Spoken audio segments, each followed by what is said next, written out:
Okay, so I mean, we start from the victory of Mohamed Mursi.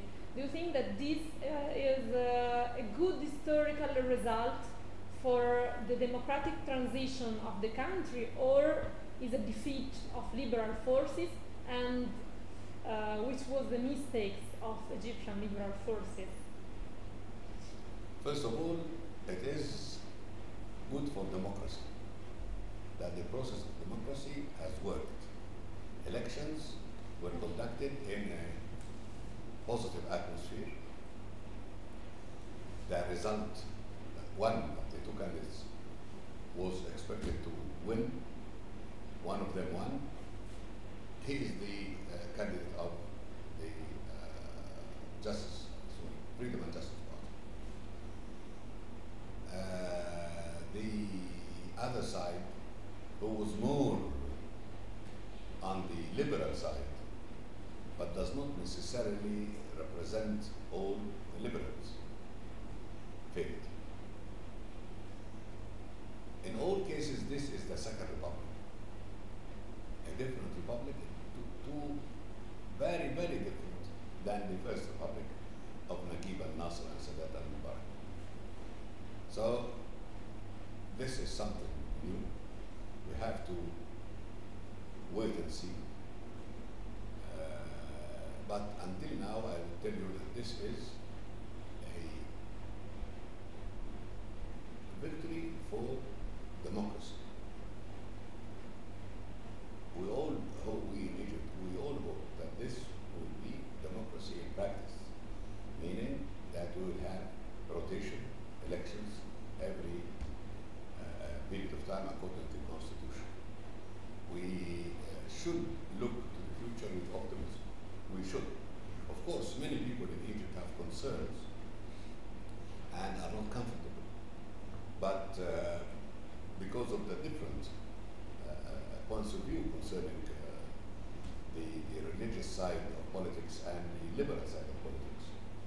But let us give the new republic a chance. Okay, and in these two last days, we saw a very different president. So we saw Mohamed Mursi when he went to Tahrir. It was very populist, like also with the tone of voice, like appealing people, very like different kind of public. And yesterday, for example, at the meeting that you attended at the Cairo University, it was, according to me, were more pragmatic, more diplomatic, and more speaking to all over the world. Okay, so which kind of president we will see, the more pragmatic or the more populist? We'll see, but what we have to take into consideration, serious consideration, is what he said in Cairo University. He was addressing the society, all of it, addressing the nation and outside, the Arabs and so on. So this is the case that we have to bear that in mind and give him all the benefits he needs in order to have a smooth takeoff. I mean, this is our responsibility. Allow the president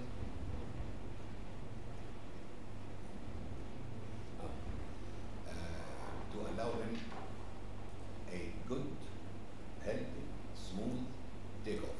That would help very much.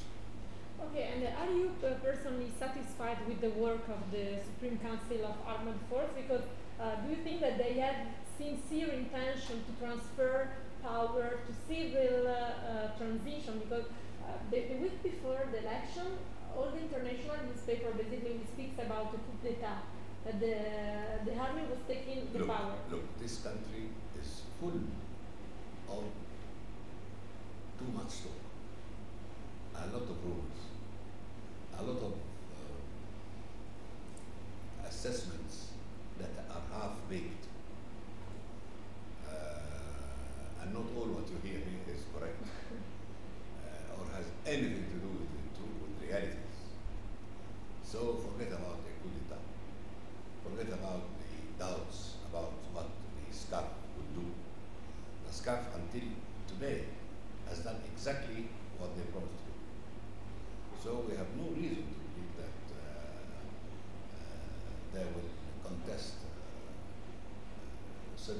responsibility of the president. The transfer of power has already taken place yesterday. خلاص. So you think that they are maybe trying to contain the Islamist surge, explosion, and they want to contain a little bit to protect also the liberals, Christians? I don't think there is a policy of containment within Egypt.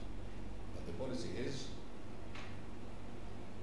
to guarantee that the government will be a civil government, not have any other color, and B, that the constitution will be written in a reasonably short time, and it will be a modern constitution that highlights the freedoms as accepted internationally, and will be based on the right of citizenship, no discrimination, whatever, between any citizen and the other. That is the second thing is constitution. And the third thing is rotation. That there will be elections as we go, other elections for the parliament for a certain period of time. The president is elected for a certain period of time. So those things, if they work, we will be in a very safe position. But I mean, both the SCAF and Muslim Brother are not revolutionary movements. Okay, also the Muslim Brother, they never called for the revolution. I did an interview with Mohammed Mursi the week before revolution, and this person said to me, we are not going to run for revolution, we want a reform process. And so basically